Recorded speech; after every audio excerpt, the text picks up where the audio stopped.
Duck and cover.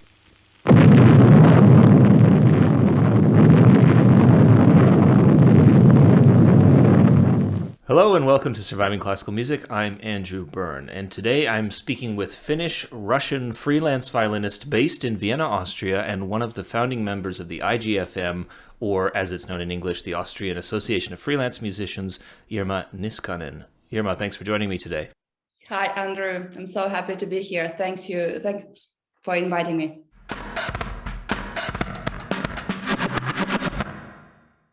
All right, so I really feel like I should have done. We should have gotten to this sooner, but actually, so much has happened in quick succession that actually I feel like I'm happy that I have you here now. I'm just going to go a little bit through what has happened. The dates might be off by a day or two, but here's the general thing, and that's for our listeners, and that is from basically the middle of November, so around the 15th of November, Austria introduced a lockdown for only unvaccinated people to counter the the climbing infection rate there. And that didn't last very long. Only 4 or 5 days later, I'm pretty sure on the 19th of November, did they introduce a full-on lockdown, at the kind of thing that we know about from last season. And only a few days ago did they extend the lockdown until December 11th, but that's a Saturday, so probably things wouldn't only begin until the 13th again. And that is how it stands at the moment. Irma, would you like to tell us what's the situation at the moment for freelance musicians? Yeah, well, I mean, emotionally, it's very frustrating to see the history of the last year repeating itself. Mm-hmm. Once again, so abrupt, so kind of on one hand, everybody is seeing this coming. The government should act, should do something, but they act too late, and then it's locked down, and we lose our work without compensation, the Austrian speciality. Mm. And yes, emotionally, it is very hard. For many people, this is the high season of the year. So it's actually a lot of income loss. Plus just this whole stress of this happening again, this feeling of helplessness and frustration. I think it's quite strong. So, as you have alluded to, I guess I'll assume, and you can tell me correctly, if there are absolutely there's no compensation package or cancellation insurance, let's say, for lost gigs during the lockdown. Is that right? So what we have some help from the government. This is though not a compensation for the cancelled work or cancelled concerts.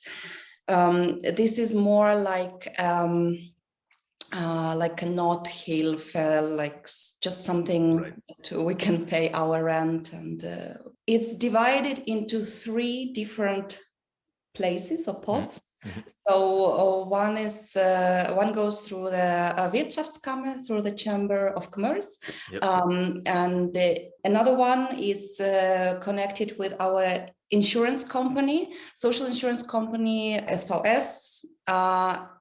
And this is tailored specifically for artists that are insured with this insurance company.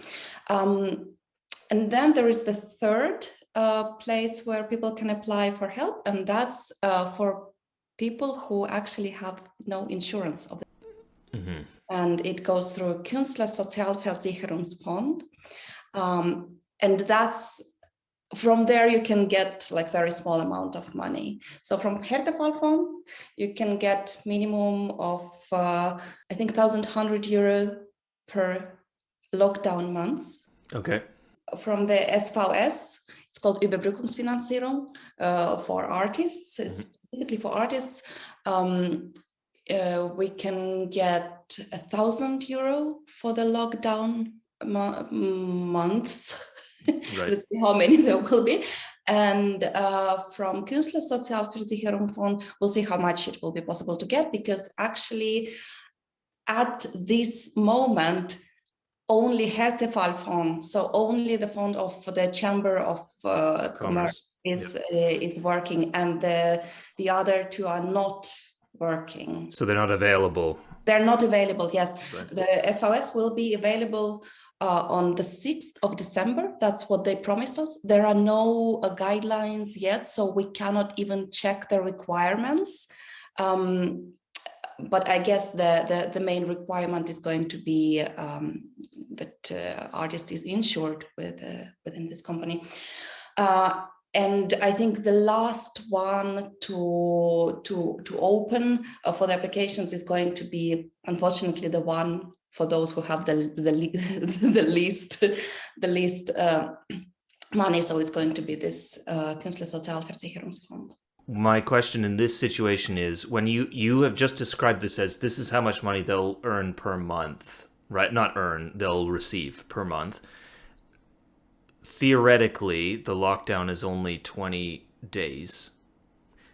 If it opens up on the, I just can't imagine that at the moment, with the way the numbers are, that it will stop, the lockdown will stop. But let's say it stops on the 13th of December. And as you say, these other two pots open up, and they open up, as you said, on the 6th, which is tomorrow. Yeah, right? Okay. Tomorrow, which is yesterday, into the podcast environment. Yes. What then? How much are they covered retroactively, and do they only receive 20 days out of the month, like 2/3? Well, I mean, what I mean? I understand. We really have to see the guidelines, the Richtlinien, because everything else, what I say, is just like speculation. Right. But I suppose that they will cover the whole month. Okay. Because it's less money than what they gave us last year.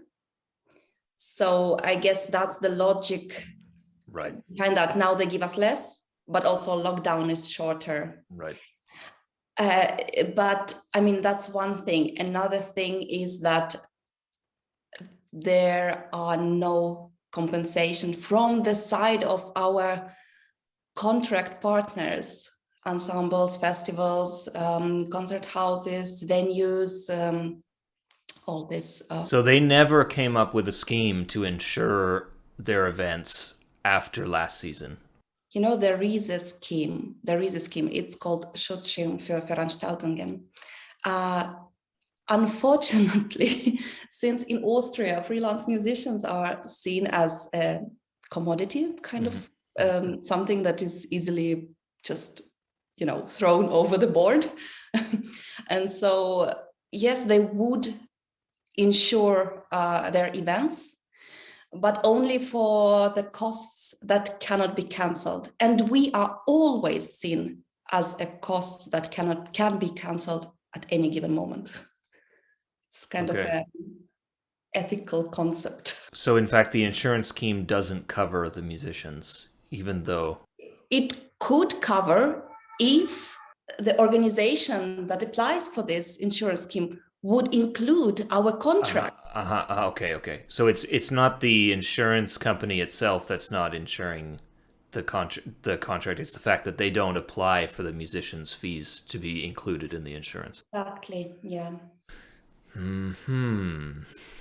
Well, what I suppose my question here is that on the side of the musicians, it makes you wonder, should it not be part of not the Anfrage, but the response to the Anfrage, right? So you're asked to perform in a concert.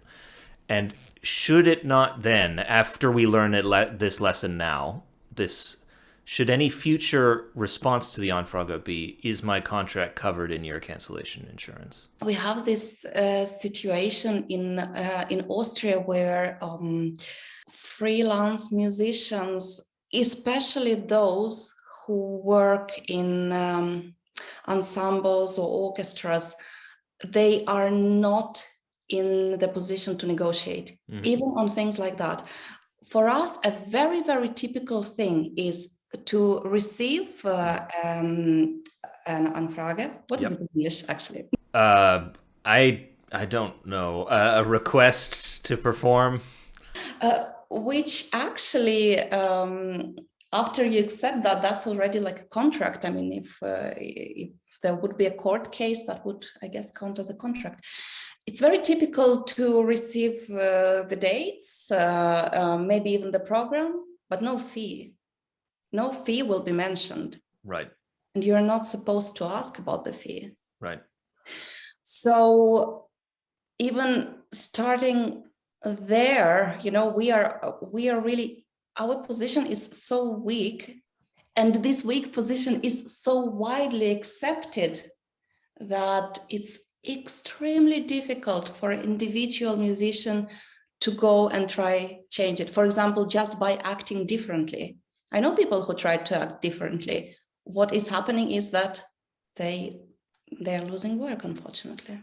Are the concert bookings which are planned for the period after the scheduled lockdown is to end, are they still in place, or have they been canceled already, in your experience? Well, first of all, I have to say one important thing. The thing is that from the perspective of our contract partners, I mean, I'm not allowed to call them our employers. Yeah. The function is of an employer, but they're our contract partners.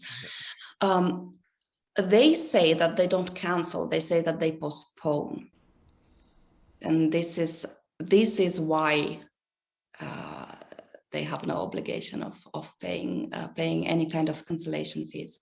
Right. After the lockdown. So, in effect, what I'm asking is that on December 13th, the concert that you have been booked for, is that still taking place, or did they already preemptively postpone it? No, they are not. So if there are. This is not yet happening. Okay. So theoretically, at the moment, people still have Christmas projects which they could fulfill. Yes, theoretically, yes. What is the mood amongst the people that you've been speaking to on the freelance scene? The freelance scene in Austria, there is one thing that it's lacking, and that's solidarity. Unfortunately, I've been also hearing these moods that this kind of situation, it was like a lottery. So for example, those people who have worked abroad during these 20 days of the lockdown that we have right now at the moment, that we have guaranteed 20 days of lockdown. So if they were lucky enough to have work abroad during these days, so they're going to get both the help from the government and they can keep their work. While people who lost their work in Austria, this increases the tension. Yes, exactly. And this is something that I'm quite worried about.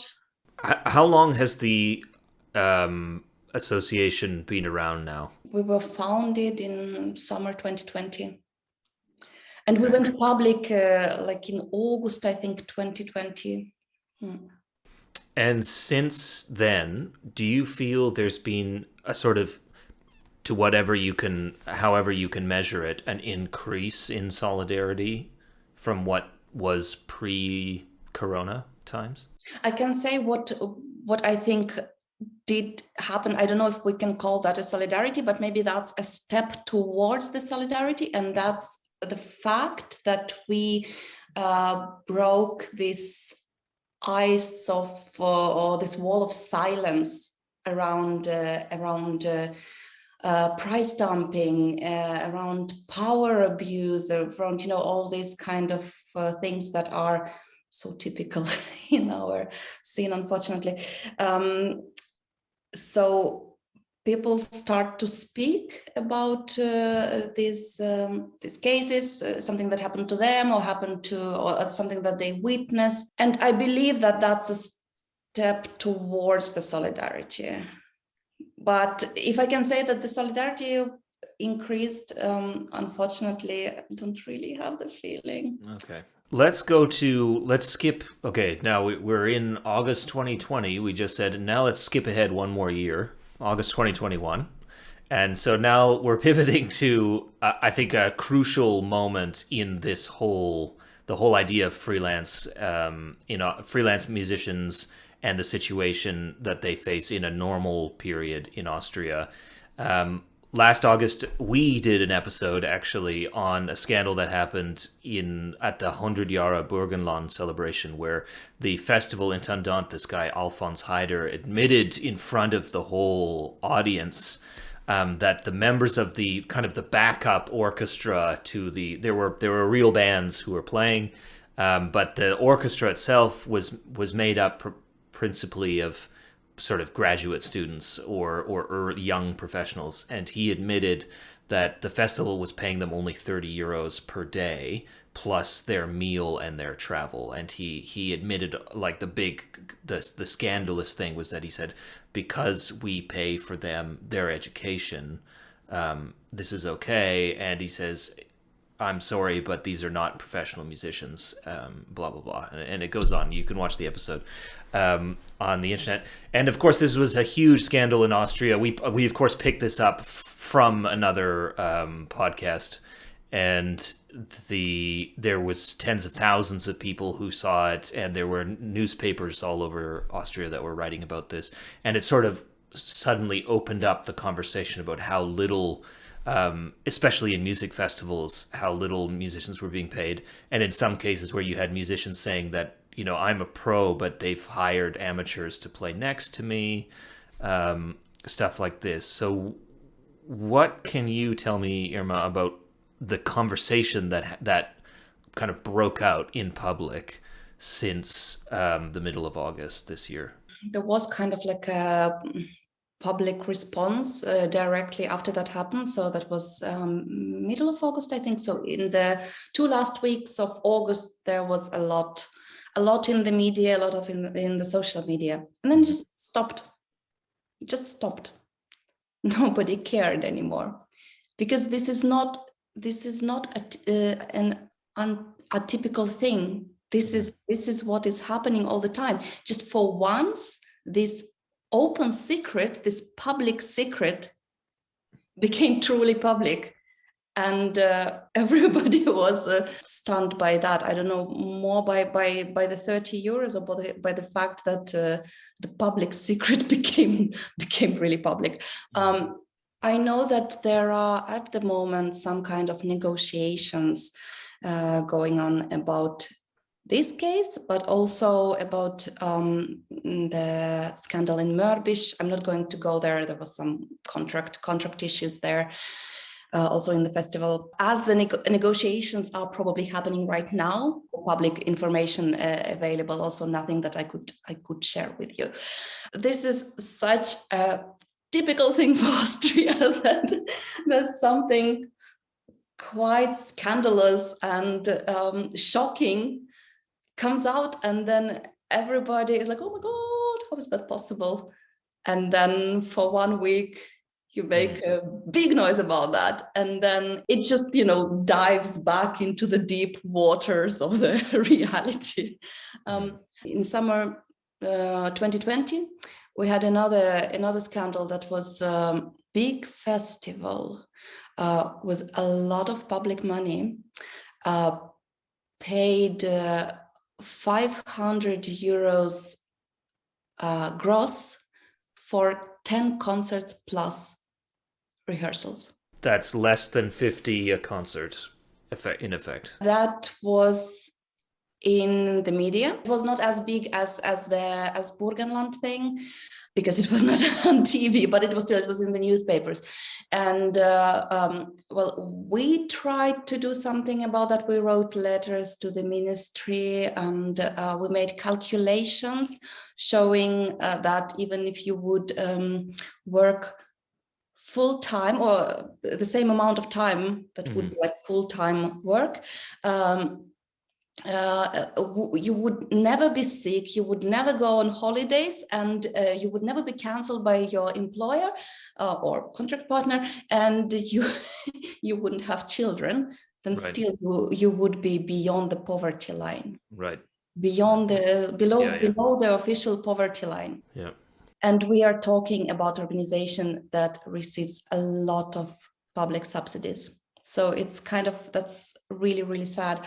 I believe what I've heard is that in that organization, the fees became better. Mm-hmm. People in the orchestra really started to be paid better. So that's one of the achievements, not only ours, but Burgenland is it's quite a mess, because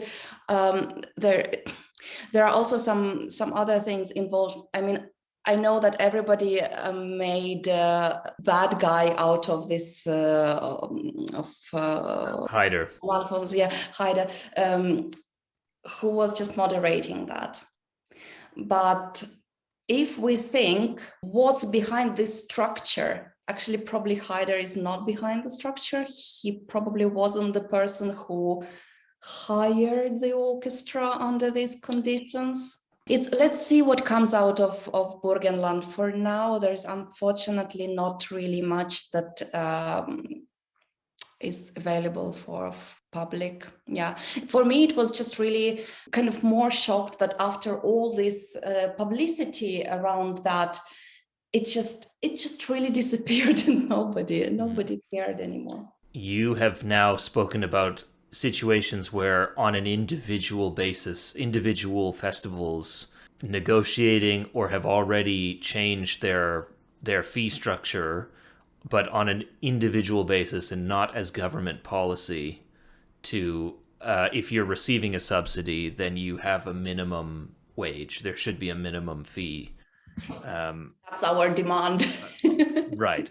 And so I've actually listed in the description of this podcast, you can go click through and then you can see what the basic wages are your association has recommended. But at the moment, from what I understand, the government's position on a minimum fee for subsidies is that they are against the EU competition law. So that is what our government is telling us. So they want people to compete for the lowest possible wage in this case. Well, yeah, that's nice that you put it this way. I mean, I don't think that they they would kind of use those words, but indeed. So is that because it's their position essentially saying that if we're going to give government money to this particular festival, then we want the best value for our money?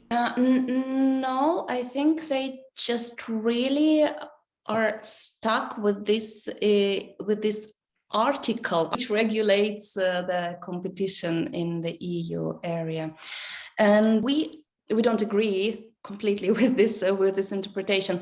The reason is that in Germany, Land Brandenburg has actually connected the subsidies to the minimum fees of Deutsche Orchestervereinigung, the OV. Right. So I don't really see how can it be possible there, but not possible in Austria.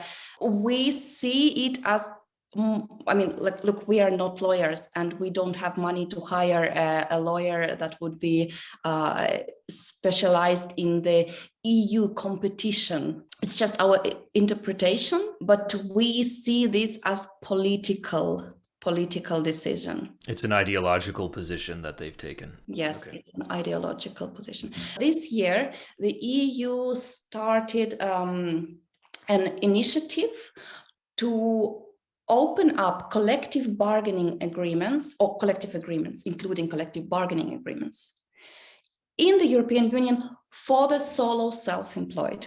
This initiative of the EU, it started up in the beginning of this year. There were hearings, and we'll see how it goes. But it seems like maybe for the first time, it's as real as it can get, because if this initiative leads to new regulations or something, then we will have a completely different situation. Then the government will not be able to tell us that we cannot ask for the minimum fees. Irma Niskanen, thank you very much for speaking to me today. Thank you, Andrew. It was a pleasure.